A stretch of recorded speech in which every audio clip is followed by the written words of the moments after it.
and DJ Chacha at sa mga nakikinig sa'yo. Opo. Salamat sa invitation po. Salamat din po sa panahon. Attorney, gusto ko lang liwanagin, ito hong statement ng inyo pong kliyente, si Ramil Madriaga, sa kanyang supplemental affidavit, may mga binabanggit siya na mga hatiran ng pera, mga cheque umano na mga account na pinabuksan sa kanya, pero wala pong kaukulang annex o ebidensya na magpapatunay dito. Pawang mga kwento pa lang ito. Ano ho ang kanya bang hawak na ebidensya talaga? Yung yung focus natin yung yung delivery ng yung confidential funds yung hinatid niya sa Laguna, sa isang night strip bar sa Morato, and yung sa Ombudsman. Meron ho kami mga linawin ko lang, no, sa mga deliveries ng peras na yan, ng mga pera na yan, hindi po siya nag-iisa diyan.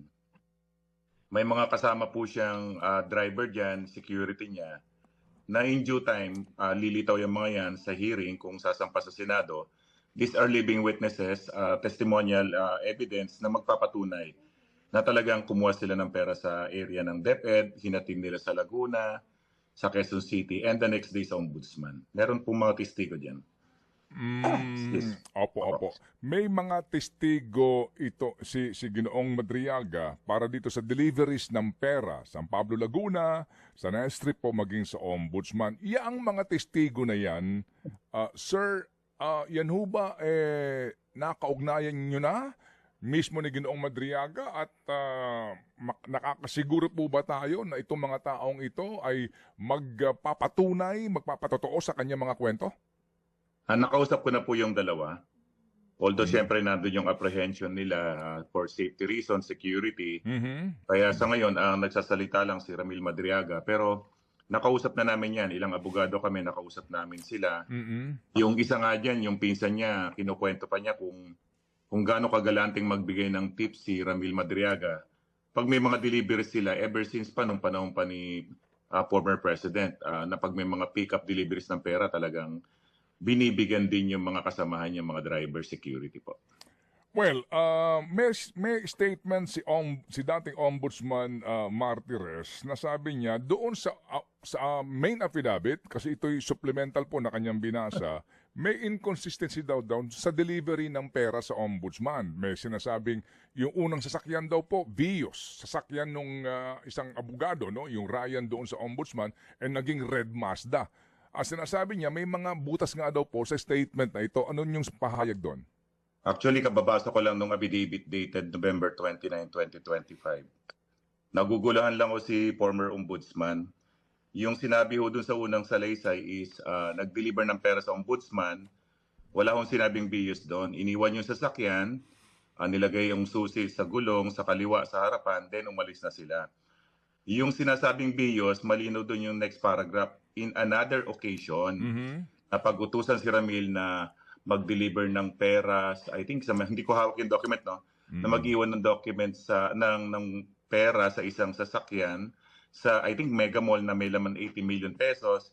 And then sa mga sumunod na araw or isang pagkakataon, nakita niyang minamaneho ng asawa ni Attorney Kilala. So, nahilo lang ho dun sa ombudsman, pinaghalo niya yung issue doon sa Mega Mall sa yung delivery sa ombudsman. Opo. Dapat ho niya siguro basahin uli. Opo, pero yung delivery sa Ombudsman, wala namang sinasabing actual na nakita ni Madriaga si Martires doon sa pag-deliver na yon at tinanggap ni Martires ang anumang pong duffel bag o itong ang pera na binabanggit po na nanggagaling dito sa confidential fund. Yes, totoo naman po yun. Doon mo makikita yung statement ni Ramil Madriaga. Hindi po siya magdadagdag na natanggap ng personal ni ombudsman yung pera. Kasi pag sinabi niya yun, lalong walang maniniwala sa kanya. Kung mapupunan mo nun sa affidavit niya, lagi lang silang pick up, delivery, drop off.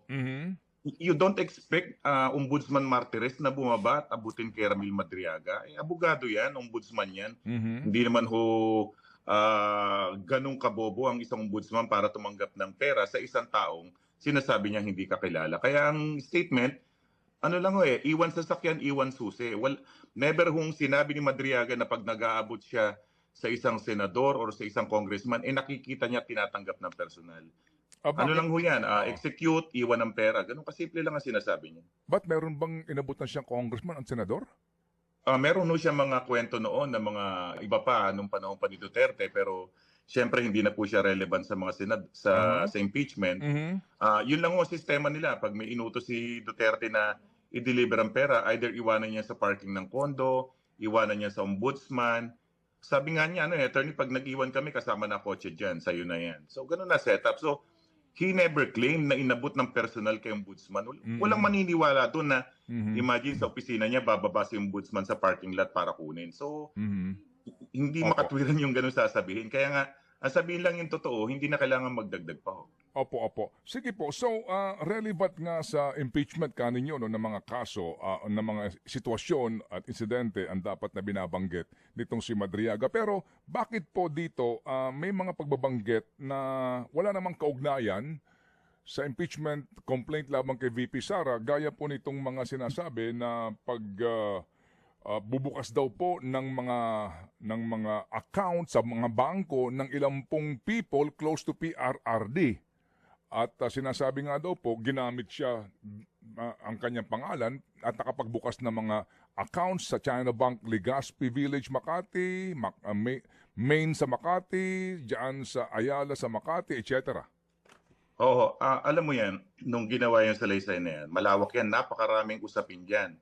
Kaya nung ginawa niya yan, mahaba, kasi gusto niya na talagang ilabas lahat ng nalalaman niya na may kinalaman sa korupsyon, sa pogo, Mhm. at yung mga deliveries pick up ng pera, yung other issues na sabihin natin irrelevant, kasi gusto niya maimbestigahan lahat yung bagay na yan.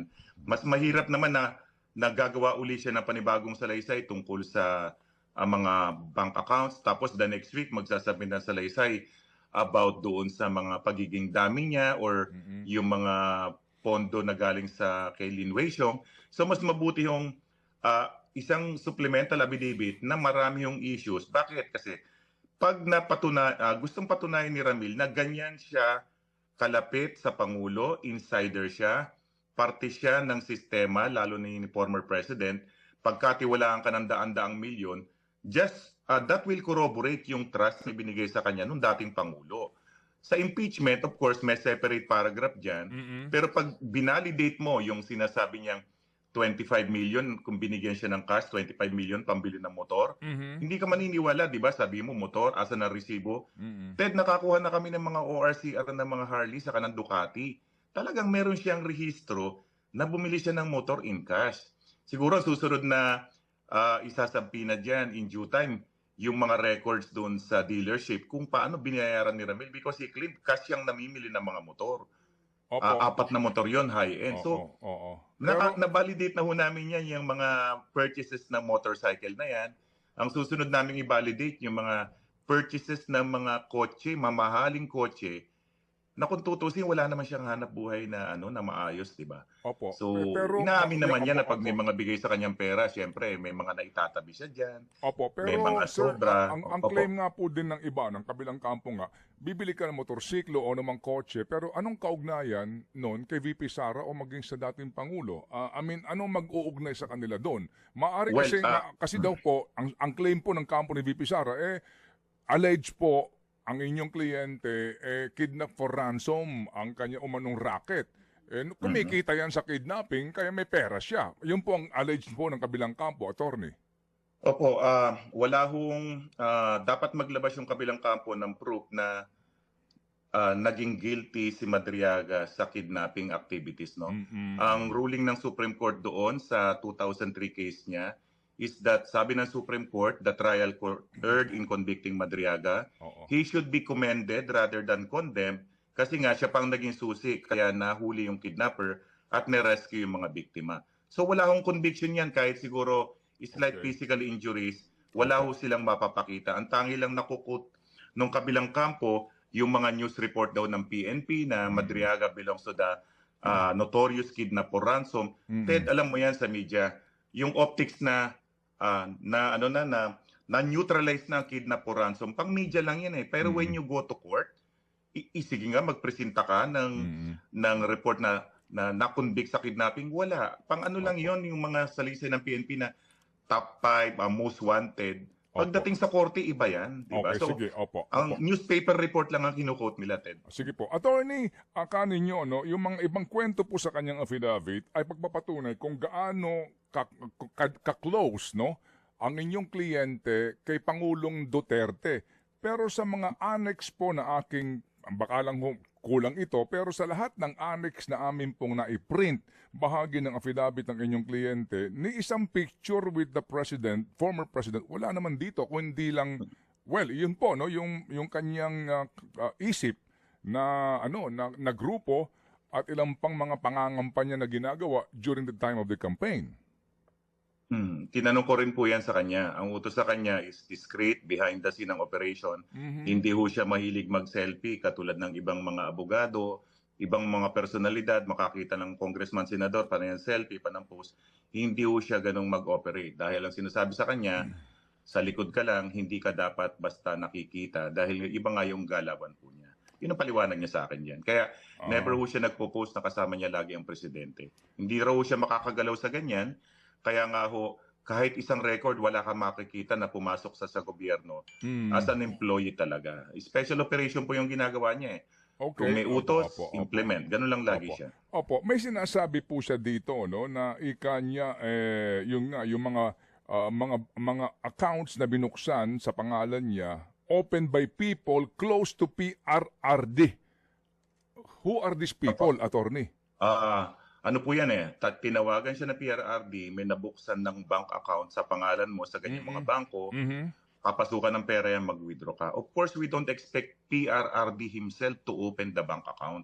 May edad na yon, hindi yon pipila sa bangko para magpagbukas. The most logical conclusion is that binuksan to ng mga tao na malapit sa dating Pangulo. Ang sabi sa kanya, may account ka dyan, pumunta ka, mag-withdraw ka. May papasukan ng pera yan. Nasa hinagap niya, dyan papasok yung pera for money laundering purposes. So, At ang Ted, linawin ko lang sabi nga niya, hindi ako nag-a-apply ng mga bank account opening dyan. Pag sinampi ng mga bank records na yan, wala kang makikita dyan na nag-fill up ako, yung mga submission ng mga, di ba pag nag-open tayo, di ba? Marami tayong pinipilapan. Hindi niya raw na-experience yan sa mga bankong yan. Basta may pera na lang dyan, may account siya. So, yung mga specimen signature, hindi na hinihingi ng bangkong ito na binabanggit sa kanyang affidavit at ang nangyayari lang, tinatawagan siya mismo ni Presidente sa telepono, instructing May him account ka na. to go to the banks. Ganun po? Yes, ganun na nangyayari. Ang sinasabi nga niya, minsan pag magwi-withdraw siya, hindi na siya pumipila katulad natin na uupo pa tayo, may number. Minsan daw pagdating niya ron naka-ready na yung pera, kukunin niya na lang doon sa manager, may tas i-receive niya. Meron pa siya mga kwento, allegation na nakakita na rin ako ng checkbook niya. Ang recollection niya, pumipirma siya ng mga cheque in blank. Kaya pag may withdrawals doon, pick up na lang ang pick up, withdraw, tapos deliver sa ibang location. Attorney, meron siyang ipinresinta ditong 2 cheque, no? Na binabanggit nga po niya, ito raw po ay mga cheque na umano ay pina-encash sa kanya. Manager's check po ito, di po ba? At ang kanya nga binabanggit dito sa kanyang affidavit, ito po daw ay cheque kaninya na nakapangalan po sa kanya at nanggaling mismo ito kay Presidente? Ang sinabi po niya sa house, base dyan sa affidavit na yan, tinawagan siya at merong cheque na nag-aantay doon sa kanilang safe house sa Eastwood. Binuksan niya, nakita niya yung cheque, Land Bank. Sa sobrang laki, Land Bank, natatakot siya na maamla siya. Ang sabi niya is that pinasoli niya yan. Linawin ko, Ted, hindi na encash yan. Wala kang makikita sa affidavit na in-encash yung cheque na yan. Kasi nga, natatakot siya. Ang sabi, ibigay mo sa iba, binitawan niya yung cheque, period. Kung saan nanggaling yan, ano ang circumstances, sino ang nag-issue, purpose, wala ho siyang alam yan. Pero yung kaninyo, ang instruction nanggaling kay dating Pangulong Duterte. Ang sabi is may cheque doon sa safe house, kunin mo. Siyempre, manager's check yan. Pwede mong i-deposit yan, pwede mong i-encash. Ang sabi niya, hindi ko in-encash yan kasi alam ko alanganin yan. Pero natakot din siya. Opo. So, pero ang tawag nanggaling kay dating Pangulong Duterte. Yes, yan ang sinabi niya sa akin. Opo. Pero doon sa affidavit niya, wala siyang binanggit doon na more or less anong panahon, anong petsa yung tawag na yon. Yes po, tama po. Wala ho sa affidavit. Masyado na matagal din yan kung tutuusin, di ho ba? Pero, kasi Ted, umatras tayo na na-detain siya, na-issue siya ng warrant of arrest. Yung kidnapping kasi nangyari sometime June 2022, nag-conduct ng preliminary investigation, nasampahan lang siya ng kaso July 2023. So yung mga time na yan, nasa labas pa siya siguro ng period na yan. Eh yun nga po, kasi ang petsa ng cheque na binabanggit niya ay April 18, 2023. Which is panahon na ni BBM, correct? Of course. Oo. Oo. So, Well, hindi na, sabi ko nga, paano, ito lang po, just, just trying to establish the credibility of your client, paano kami maniniwala na ang dating Pangulong Duterte, ng panahong iyon, tatawag pa sa kanya para lamang sabihin, kunin mo sa safe house yung checking ito, at yung petsa po, hindi na siya wala na siya sa pwesto. As a matter of fact, that time, ang binabanggit nga, nagre-relax na lang ang presidente, ng dating presidente. Well, ang makakasagot niyan si former president. Ang sinasabi lang ni Ramil, may pinadala sa kanyang cheque. Whether or not it was prepared by some other people, kung paano siya na ginawa, kung genuine yan or peke yan, hindi niya masasagot yan. Never niyong inattempt na i-encash yung cheque na yan. As in, ikaw, nandiyan ka ngayon sa studio mo, pinadala kitang cheque, hindi mo alam kung saan galing. Ganon kasimple lang po yan. Okay, ang checking itong ay nasaan? Pinasoli daw niya ang ginawa niya, mahilig si Ramil mag-document ng mga ganyan. Pinipicturan niya yan, tapos pinasoli daw, pinabigay sa isang babae per instruction. Kung na-encash yung cheque na yan, kung napalitan, hindi niya alam talaga yan. Sinong babae daw? Naalala niya kanyang pangalan? Hindi ko ma-recall yung name kung sinong babae. Basta pinabigay daw sa kanya yung babae na yan.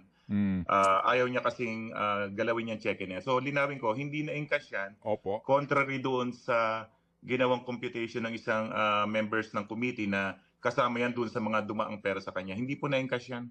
Okay. Kano nyo mahilig mag-document ang inyong kliyente, mag-picture, etc. Kasi nga may picture itong manager's check. Pero bakit wala siyang picture man lamang nung duffel bag na may lamang pera? Yun po ang inaantay namin makuha doon sa iba pang mga cellphone ng kanyang anak, sa laptop na kasalukuyan namin hinahanap yan. Siguro in due time, Ted, baka makuha na namin yung mga photos na yan. Opo. Meron pong claim yung mga malalapit sa dating Pangulo na ang Presidente Duterte, kung pag-uusapan po natin, pakikitungo sa kanyang mga tauhan, ang gantong mga masiselan na bagay, kung totoo man po ito, ay hindi pagkakatiwala ng isang presidente sa isang Madriaga na inaamin naman na hindi, di ba, kailan lang ho ba nakilala ni Ginoong Madriaga ang dating Pangulo? Di ba binabanggit panahon ni Roy Goles? I think 2016, based sa recollection ko, 2016. Opo. Yes, ang sabi nga po, the former president is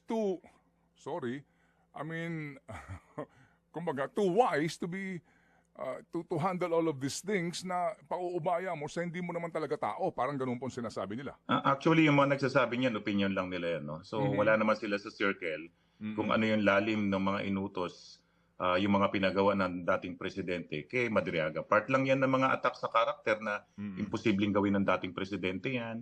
Hindi naman uutusan ni former president ang isang senador, congressman na mag-deliver ng pera, di ba?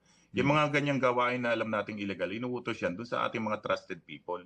Diba? So, opinion lang ho yan ng mga tao na gusto nilang ipagtanggol yung kabilang kampo. So, kung gusto talaga nilang i-submit yung kanilang opinion, pwede naman sila magpunta sa house at sabihin nila yung opinion na nila, Ted. Opo, sige. Yung Lee Wei-Xiong kaninyo, 175 million ang ibinagay dito nga sa EC Project, EC group na ito nila, Ginoong Madriaga. Ano ang preba niya rito? May kasama ho siya diyang mga driver, kamag-anak niya, pag-pick up yan ng pera. Sa sobrang laki niyan. Ang recollection ko dyan, no, kasi I don't have the document now, yan yung initial funding na 175. Ano yan ang nangyari daw niyan is 100 muna yan, tapos binilang niya, nung tinanong niya kung how much is this, ang sagot sa kanya 100 million. And then nung aalis na siya, maya-maya, wag muna daw, meron pang bumabang pera. And then tinawagan niya si Attorney Kilala at nung malaman na 175 million yan, nagpadagdag from 10 million, nagpadagdag si Attorney Kilala daw ng 5 million. Kaya yun sa affidavit niya, naging 15 million yan. Kasi sabi namin, anong basis ng 15? Normally 10% attorney. 10% ng 100 is 10 million. And then naging 175, nagpadagdag ng 5. Nakausap ko rin po yung yung kanyang driver alalay, nakasama sila sa pag-pick up doon sa sa SEDA Mhm. hanggang doon sa mag-deliver, kasama yung driver na yun. Opo, opo. Na nagbibilang si Ramil ng pera, tapos binigay nila doon. Base sa affidavit kay Attorney Kilala yung 15 million po. Opo. Si Attorney Kilala, para saan daw yung pera na iniabot? Dito ho kasi sa affidavit, tama ba 15 million? Oho, Oo, para daw tama sa, po, 15 million. para po daw saan yung pera? Hindi ko alam. Ang sinasabi niya, basta ganyan may nakukuha silang pondo, parang, alam mo na, commission, share, 10%. Mm. 10% ng 100 is 10 million. Nung malamang 175, nagpadagdag ng 5. Ano ba ang papel ni Attorney Kilala sa buhay ni Madriaga? O maging Ang alam ko sa po kampo ni magkakasama VP sila, Sara? Oo. Ted, ang alam ko magkakasama sila doon sa EC Pilipinas. Mhm. Connected din po si Attorney Kilala dahil I think naging associate vice dean or associate dean siya sa San Sebastian College of Law. So, siyempre, naging magkakilala sila, magkalapit. May mga transaksyon, nagtatawagan, nagkakalaro sa mga basketball siguro, other activities. Opo. Kaya nung may pondo sa isip ng ganyan, hinatiran niya. And hindi lang to si Ramil na nagsasalita. Nakausap ko mismo yung isang kasamahan. Nakasama siya doon sa nag-pick up sa SEDA kay Lin Wei Xiong at nagatid kay Attorney Kilala. Opo. Meron pa ho bang another supplement dito po sa kanyang supplemental affidavit na paparating? Actually, extended na po yan. We tried to finish that bago mag-April 14 kasi pangit naman po yung mag-hearing ka ng 14 tapos after 1 week, 2 weeks, ilalabas mo yan. So, talaga hong, halos every other day nasa jail kami, tinapos yan para maihabol doon sa pagdinig kung saan siya magsasalita. Sa Okay. ngayon po, wala ho kaming ginagawang salaysay in addition to that po. Opo, sige po. We understand, meron po yata kayong bista ngayon, may hearing kayo. May pahabol Opo. lang pong tanong si Chacha. I hope you don't mind. Pahabol lang po ito. Sige po. Oo. Attorney Sige, Raymond, yes po, Opo, good morning. good Si morning. Chacha po ito. Attorney, nabanggit nyo kanina, in due time, lalabas yung ating mga living witnesses at iba pang mga pruweba na magpapatunay sa salaysay nitong si Madriaga. Pero, yung due time po ba na sinasabi nyo, talagang kung aabot lang ang impeachment sa Senado or sa mga susunod na clarificatory hearing, maglalabas kayo kahit papano para pumatuldukan na yung mga agam-agam dito sa salaysay ni Madriaga? Well, yung nangyayari sa House ngayon is determination of probable cause lang yan, no?